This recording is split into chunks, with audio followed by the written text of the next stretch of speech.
हुकूमत ने पेट्रोलियम मसनूआत की कीमतों में 12 रुपये 44 पैसे फी लीटर तक इजाफा कर दिया। वजारत खजाना ने आइंदा 15 रोज के लिए पेट्रोलियम मसनूआत की कीमतों में 12 रुपये 44 पैसे फी लीटर तक इजाफा कर दिया है। नई कीमतों का इतलाक 31 अक्टूबर तक होगा।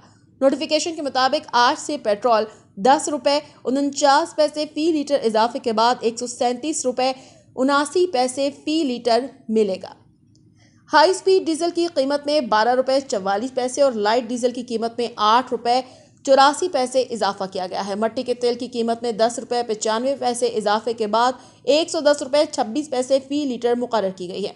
इसी तरह हाई स्पीड डीजल की कीमत में 122.04 रुपये से बढ़कर 134.48 रुपये फी लीटर और लाइट डीजल की कीमत 99.51 रुपये से बढ़कर 108.35 रुपये फी लीटर कर दी गई है। याद रहे कि ओगरा की जानिब से पेट्रोल की कीमत 5 रुपये 90 पैसे फी लीटर तक बढ़ाने की तजवीज़ की गई थी।